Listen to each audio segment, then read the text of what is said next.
Hey, what's up you guys? Shartimus here doing a new review on the McFarlaneToys Spawns universe, Haunt. Who is Haunt and why do you care and why do I care? Well, Haunt is a collab creation between Robert Kirkman, Todd McFarlane, Ryan Otley, and Greg Capullo, and it was a fantastic read. I really enjoyed it. It's very much like a Spawn / Venom kind of ripoff of a character. I know that. But anyway, packaging looks good right over here. Not much more at the top or the bottom. Oh, and if you're trying to pick one of these up, you can do so at Big.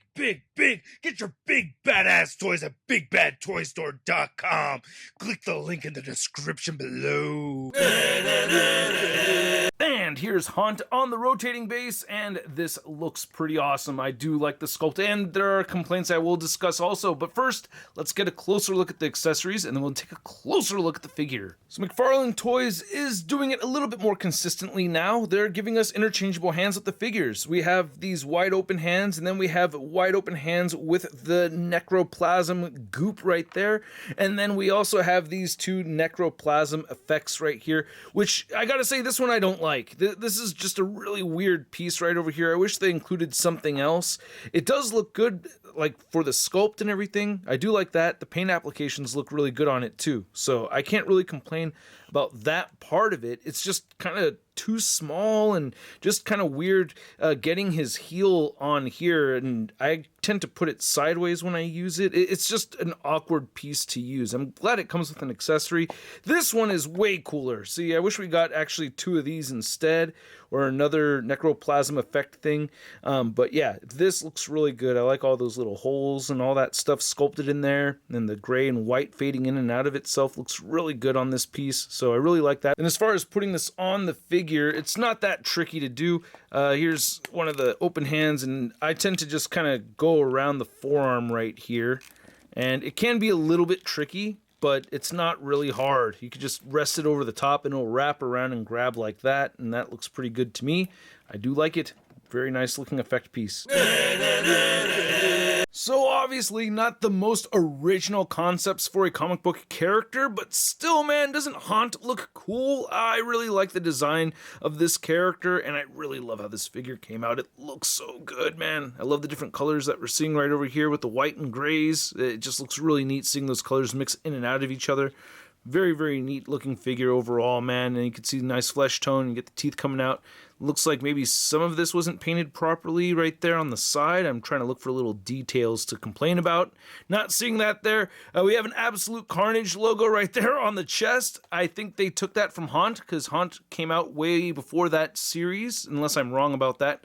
Correct me if I'm wrong in the comment section below. I'm sure you're gonna. On the side right here, you can see that we get some nice texturing and everything. The whole thing is textured out. It's a brand new sculpt. And one thing that they've done here that I really like is that they've sculpted the wrist and ankle joints. You can see the detail right there. Looks really good. Of course, you're going to see the pin, but yeah, when you move these around, you can see that it's all textured and you don't have that weird flat surface thing going on right there on the joints. You can see the abs and everything. Soft material right here for the crotch piece. Wish that they were able to make this a little bit thinner so that we got more lower torso instead of this big old diaper. You know, it does look a bit diapery, especially when you look at the back. It doesn't actually look as bad on the back. But once you're done looking at the muscle butt right there, you get the muscle legs, and yeah, we get pins showing throughout. So yeah, that does stick out more and more to me as time goes on. But man, I love how the white kind of just bleeds over the black right over there. Such a cool concept design. I really like it. It's just not that original. And you can see the feet right there, and yeah, they're a bit on the small side. I wish McFarlaneToys would kind of increase the size of the feet just a little bit, so that they could stand a little better. There's the bottom with the peg holes, and then when you move the toe joints, you could see some of the black underneath. That does not look cool. I wish they used maybe. I gotta say, I like the articulation, but I'm very frustrated with it at the same time. For instance, the head cannot look up very well. It's on a ball joint right there. I kind of want to do a retro Spider-Man collection cut right there on the back of the neck so it could look up more, but yeah, that's as much movement movement. It does look up a tiny bit, but just not enough for me. It does move down very far. It doesn't really, it shifts forward and back a little bit. You can turn it side to side. The jaw kind of gets in the way, so it has this weird angle to it, and you can get some pivoting in right there.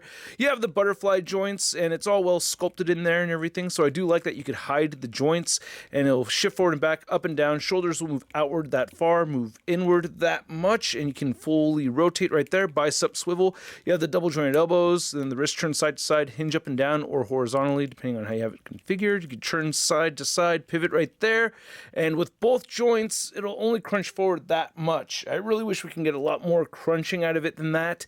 It doesn't get too gappy, but you can see some gappage, and it bends back a whole lot more so, and then the legs move outward very far, and you can get the legs to kick forward that much and back that far. Again, you can see some gappage going on around here. We need upper thigh cut, man. It's just necessary. Like, we really, really need an upper thigh cut on all of these figures. I'm just very frustrated that we don't get that. I mean, it churns inward a little bit, but that doesn't count. We need the cut right there, man. Anyway, double jointed knees, and then the ankles will move down, move up, turn side to side, and then you do have beautiful ankle pivot right here, as well as the toe articulation. Now, to measure out this Haunt figure, you can see that it does stand just a little over 7 inches tall. Then for a couple of size comparisons, here's Haunt next to the Mortal Kombat Spawn figure from McFarlaneToys with the added Daredevil 19 custom cape. And then for a priest comparison, or I guess it's a preacher comparison, are they the same or different? I don't know what the difference is between a priest and a preacher, but anyway, here's Haunt next to the NECA Toys preacher. And then here's Haunt next to one of the Hasbro Marvel Legends Venom figures. And then here's Haunt next to your average 6-inch scale figure. We have the Marvel Legends Big Time Letdown Spider-Man. Whoa, Spawn, I'm digging the new look, man. Or is this Venom? Or is this... I can't tell you. Ah! So I hope you guys enjoyed this video. If you did, show some love to the channel by hitting that like button, and if you're new here, hit that subscribe button as well as the notification bell. And a big thanks to all the people that support this content. If you're trying to support, well, you gotta hit that join button. And I hope you guys enjoyed some of the changes that I made to the review. I'm trying to make some changes to the channel, spice things up, maybe update things, get a little snappier, but nothing too drastic. I would love to hear your feedback, so let me know what you think in the comment section below. As far as this figure goes, I really like it a lot. I love the character, so it's hard for me to dislike anything Haunt related, so I'm really stoked just getting a Haunt figure. I didn't really know that he was going to be connected into the Spawn universe the way he is, so I think that's actually pretty neat too, and I got to read those books, so I want to find out more about that. But yeah, I read the original run on Haunt, really liked it a lot. I thought the delivery on this figure was actually really good. We have the interchangeable hands. That makes me really happy. For the most part, I like the accessories. I don't like the one that, you know, that's for the floor. I don't really like that one so much, but, you know, there's some good posability over here, some changes for the better that I haven't really seen before, so I'm really happy to see that. At the price point of around 20 to 25 bucks, I'm going to give this Haunt figure a Sud rating of... I love it! And yeah, it definitely has its shortcomings, like the head articulation and, you know, diaper thing bothers me. Yeah, but hey, I am very happy. I'm a Haunt fan, and I'm stoked to have this Haunt figure. I would like to know what you guys think. If you want to see the latest in action figure news, you can find it all over at toynewseye.com. And if you want to stay in touch with me on social media, you can find me on Instagram, Twitter, Twitch, TikTok, and whatnot. Tonight, I will be hosting a live stream at 6 p.m. Pacific Standard Time, auctioning off some figures, so I hope to see you there, and we'll catch you guys later. Peace! That's crispy.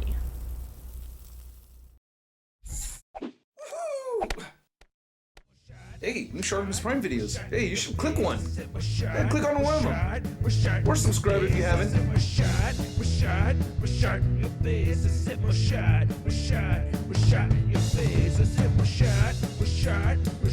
Your face.